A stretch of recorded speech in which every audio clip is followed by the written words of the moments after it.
तो सबसे पहले हम लोग देखेंगे दैट इज नेविगेशन कैसे करते हैं हम लोग रिवेट में, ठीक है। मैंने एक इसकी पहले से एक फाइल है वो खोल रखी है इसके सामने, ठीक है ना। तो अभी मैंने हमेशा एक फाइल खोल के रखी है सामने, क्योंकि कोई भी मैं फंक्शंस तुमको पढ़ाने जाऊंगा तो उसके लिए हमारे पास फाइल होनी चाहिए, ठीक है। So there we I am having a file. तो first of all zoom in zoom out करना, ये हमेशा सिंपल तरीके से होता है जैसा हम हर सॉफ्टवेयर में करते हैं, ठीक है ना। आप माउस के व्हील को आगे की तरफ घुमाओगे तो इट विल जूम इन, ऊपर की तरफ घुमाओगे तो इट विल जूम आउट, ठीक है। नाउ जूम इन कहां करेगा ये? पिवट क्या होगा? पिवट वो होगा जहां हमारा माउस का कर्सर होगा। जैसा मेरा कर्सर अगर इस बाहर के इस एरिया पे है और मैं अगर आगे की तरफ व्हील को घुमाऊंगा तो ये वहां पे जूम करेगा, ठीक है। सिमिलरली अगर मैं वहीं से जूम आउट करूं तो it will be zoom out, simple. अगर मैं इस डोर के सामने, फ्रंट डोर के सामने कर्सर रखता हूं तो यहाँ पे जूम इन करेगा, ठीक है। और वहां से जूम आउट करूंगा तो वहीं से जूम आउट होगा। That means our mouse the cursor is same, ठीक है। वो कर्सर जो है वही मेन पिवट है, उसी के अलावा वो चीज क्या करेगी? जूम करेगी और बाहर जाएगी। नाउ रोटेशन का क्या है? रोटेशन का इस सॉफ्टवेयर के अंदर होता है shift plus middle mouse button, shift plus middle mouse button and you can then rotate it. ये उस ऑब्जेक्ट को क्या करेगा? पूरा उसके सेंटर पिवट के अलावा आपको घुमा के दिखाएगा, ठीक है ना। आप जैसा भी ऊपर नीचे दाएं बाएं देखना चाहते हो you can do it, shift plus middle mouse button, ठीक है ना। तो आप उससे कर सकते हो। मिडल माउस बटन तो होना ही चाहिए, ठीक है। मिडल माउस अगर बटन नहीं है तो वैसा माउस लाओ जिसमें मिडल माउस बटन हो। बहुत सारे पहले वाले माउसेस होते थे इनमें नहीं होता, वैसे आजकल सब में ही होता है, ठीक है। तो आप कर सकते हो। नाउ ड्रैग कैसे करना है? लाइक ड्रैग करना इन द सेंस इधर तो ले जाना, सिंपल मिडल माउस बटन दबा के you can drag it here and there, simple middle mouse button, उसके साथ में कुछ भी नहीं, ठीक है। तो you can drag it here and there. There are bunch of other options also to do it, ठीक है। वो मैं एक एक करके बताऊंगा। तो मेनली जो बाय डिफॉल्ट आपको हमेशा काम आएगा वो आएगा ऐसा, जूम इन करना, जूम आउट करना, शिफ्ट दबा के रोटेट करना, ठीक है, एंड पैन करना, ठीक है। अभी अगर जैसे मैं लेवल 1 प्लान में जाऊं प्रोजेक्ट ब्राउजर से, तो मैं यहाँ पे भी सारी चीजें कर सकता हूँ, that is zoom in, zoom out and middle mouse दबा के इसको ड्रैग। पर मैं इसको रोटेट नहीं कर सकता, यहाँ पे रोटेट करने का कोई सेंस भी नहीं है, ठीक है। तो अगर मैं शिफ्ट दबा के इसको रोटेट करूंगा तो रोटेट नहीं होना, वो सिंपल ड्रैग ही होगा। तो उसका सेंस सिर्फ 3D व्यू के अंदर ही बनता है, ठीक है। दैट इज आप उसको रोटेट करो इधर से, ठीक है। मैं फिर से लेवल 1 में आ जाता हूँ। लेवल 1 की जगह पे मैं लेवल 2 पे आता हूँ, क्योंकि लेवल 2 पे मैं थोड़ी सी ज्यादा डिटेल्ड है इस प्रोजेक्ट का। Now we are having you can say option bar on the right hand side, ये व्हील ऑप्शंस होते हैं हमारे पास, ठीक है। तो अभी देखो थोड़ा सा वो फेडेड आउट है, मैं जैसे ही कर्सर उसके पास में ले जाऊंगा वो थोड़ा सा एक्टिव हो जाता है, ठीक है। तो इसमें हमारे पास दो ऑप्शन है, जनरली ये यूं ही नहीं दिया है, इनका काम है कुछ। तो we are having two options. First जो है उसका नाम है 2D व्हील, ठीक है, एक व्हील है ये। और सेकंड है हमारे पास that is zoom in region. उसमें पहला जो ऑप्शन है जूम का, वो जूम इन रीजन करके कुछ आ रहा है, उसका शॉर्टकट ये टूल टिप पर बता रहा है, it is around ZR, okay. तुमको स्क्रीन शेयर हो रही है ना? ओके, ठीक। So it is showing an option of what ZR। अगर आप इसके नीचे छोटा सा टूल टिप पे इस पे क्लिक करोगे तो आप बंच ऑफ ऑप्शंस मोर, ठीक है ना, बहुत सारे अलग ऑप्शंस है। जो भी आप ऑप्शन सेलेक्ट करोगे ना वो बाय डिफॉल्ट यहाँ पे सेलेक्ट हो जाएगा। जैसे मैं जूम आउट को करता हूँ तो वो जूम आउट कर लेगा, और यहाँ पे अब जो ऑप्शन है वो जूम आउट का है ऊपर की तरफ, ठीक है। उसी तरीके से we are having zoom to fit. अगर मैं जूम टू फिट पे क्लिक करूंगा तो ये क्या करेगा? अपने पूरे प्रोजेक्ट को स्क्रीन में फिट कर देगा। ध्यान रखना यहाँ पे एलिवेशन मार्कर्स होते हैं छोटे छोटे इन कोनों में, इसके बारे में अपन बाद में जब ग्रिड लेवल बनाना, स्टोरी लेवल बनाना सीखेंगे तब मैं बताऊंगा इन एलिवेशन मार्कर्स का क्या मतलब होता है, ठीक है। तो ये जो मार्कर्स हैं आपके, these are the main boundaries, तो ये उसके अंदर उन चीजों को फिट कर देता है। Then we have zoom all to fit. अगर मैं जूम ऑल टू फिट पे क्लिक करूंगा तो कुछ होगा ही कुछ, क्यों कुछ नहीं होगा? ये कब काम आता है बताता हूँ। लेट्स से मैं यहाँ पे ऊपर आप देखो आपके पास मिनिमाइज मैक्सिमम एंड क्रॉस का बटन है। लेट्स से मैं इसको थोड़ी देर के लिए मिनिमाइज कर देता हूँ, थोड़ा साइज में छोटा कर देता हूँ। आप देखो पीछे बहुत सारे मेरे पास विंडोज खुली हुई।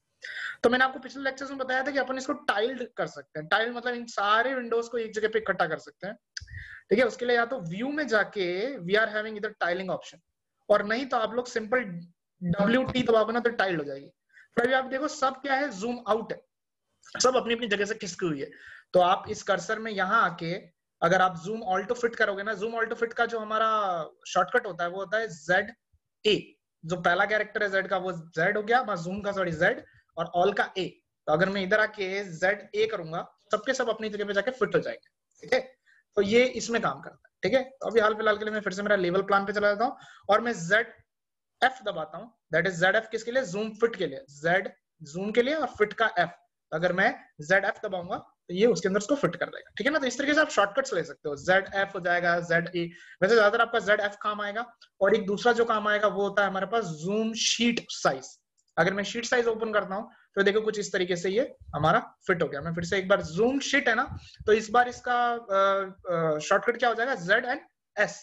तो सिंपली आप क्या करोगे, ZS करोगे तो उस हिसाब से अपने आपको एडजस्ट करेगा। जैसे मैं जूम आउट कर देता हूँ ZS, तो इसने इसको जूम इन कर लिया, ठीक है। अभी आप देखो ZS क्या होता है, और ये सबसे ज्यादा काम आता है एक्चुअली, मैं सही बताऊं तो ये इसलिए काम आता है क्योंकि आपकी शीट के स्केल के अनुसार अपने आप को क्या करता है, फिट कर देता है। मतलब अगर आप जो भी शीट इसमें आपने सेलेक्ट कर रखी होगी बाय डिफॉल्ट, उसमें जो भी प्रिंट होगा तो ये इतना एरिया ही प्रिंट होगा, और वो डिपेंड करता है यहाँ नीचे स्केल पे। आप यहाँ पे स्केल देखो 1:50 का यहाँ पे हमारे पास स्केल है। दैट मीन्स अगर मैं लेट्स से इस डोर के ऊपर मेरा कर्सर रखता हूँ तो डोर पे एक टूल टिप आएगी। ये डोर है 900 बाय 2400 mm का, ठीक है।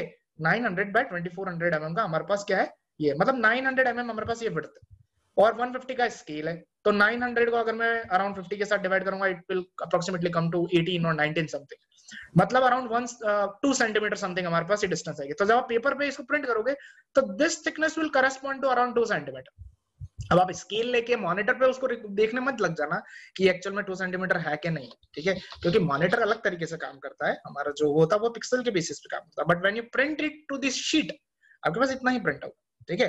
अगर सिमिलरली मैं यहाँ से 150 की जगह पे लेट्स से 1:200 कर देता हूँ, ठीक है, तो स्केल विल चेंज और सारी चीजें कुछ अलग तरीके से हो जाएगी। अभी अगर मैं ये वाला ऑप्शन लूंगा अपना, दैट इज शीट वाला, ठीक है, दैट इज ZS, कुछ अलग ही तरीके से फिट करेगा अपने आप को। ये उस तरीके से फिट करेगा क्या, जो आपके टेक्स्ट है वो आपको अच्छे से दिखे। तो ये जो जूम का ऑप्शन है ना शीट साइज वाला, ये आपको बहुत हेल्पफुल रहेगा देखने के लिए जब आप चाहते हो कि आपके एनोटेशन अच्छे से दिखे शीट के ऊपर, ठीक है ना। तो उससे आप पता लगा सकते हो कि आपके एनोटेशन कितने ज्यादा बड़े हो रहे हैं, कितने ज्यादा छोटे हो रहे हैं। आप स्केल को उस हिसाब से सेट कर सकते हो, ठीक है ना। तो मैं भी 150 पे रहूंगा, ठीक है। अगर मैं ZS दबाऊंगा तो ये इस हिसाब से प्रिंट करेगा। तो शीट साइज के हिसाब से अगर आपको जूम करना है तो यू कैन डू इट। एक simple previous pan and zoom आता है। प्रीवियस पैन एंड जूम तो ठीक है, जो आपने लास्ट जूम किया होगा वो आपको दिखा देगा, ठीक है ना। जैसे अभी मैं जूम इन करता हूँ और अगर प्रीवियस जूम करूंगा तो ये उस हिसाब से बाहर की तरफ चला जाएगा। क्योंकि मैं माउस व्हील से कर रहा हूँ तो हर एक व्हील क्या करता है, एक इंस्टेंस को जूम करता है। तो ये इसके लिए एक इंस्टेंस है, फिर एक और इंस्टेंस है, फिर सेकंड इंस्टेंस। तो अगर मैं प्रीवियस करूंगा तो लास्ट वाला इंस्टेंस आ जाएगा, ठीक है।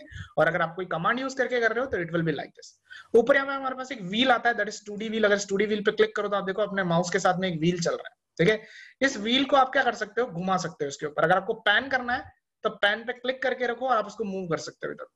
ये मैं सही बताऊं कब यूज आता है, जब गलती से आपका माउस अगर आप कहीं भूल गए, ठीक है ना, और आपको आपके एक लैपटॉप में टच पैड से काम चलाना है, तो ये बहुत यूज आ जाता है तब।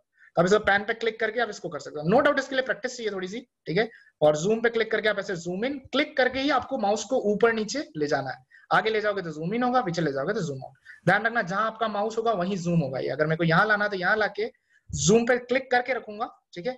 गलती से लॉबी सेलेक्ट हो गया, यहाँ पे आके जूम एंड फिर I can zoom in and zoom out, ऐसे, ठीक है ना। जहां आपका माउस का कर्सर रहेगा वहीं जूम इन करेगा। तो अगर आप लोगों का माउस है आपके पास तो इस व्हील की जरूरत नहीं पड़ेगी। व्हील को आप ऊपर जाके क्रॉस कर देना, सिंपल। और व्हील्स में भी हमारे पास बहुत सारे ऑप्शंस है। आपको फुल नेविगेशन व्हील चाहिए, अगर मैं फुल नेविगेशन व्हील पे क्लिक करता हूँ तो अपना फुल आएगा ऑल दैट, वो अपने पास 3D वगैरह में यूज आएगा ऑल दैट, ठीक है ना। आपको इतनी जरूरत नहीं पड़ेगी, आपको mainly zoom in, zoom out, shift दबा के इधर उधर ड्रैग, और अगर 3D में हो तो आपको शिफ्ट दबा के रोटेट करना पड़ेगा, ठीक है। फिर ड्रैग आप सिंपली माउस बटन से भी कर सकते हो, शिफ्ट दबाने की जरूरत नहीं है, ठीक है। So this is how our zoom pan and rotate is going to work. इसके अलावा अभी हाल फिलहाल इस सेक्शन में मेरे पास कुछ नहीं है। नेक्स्ट सेक्शन में अपन देखते हैं कि अपन आगे की दूसरी चीजें कैसे करें।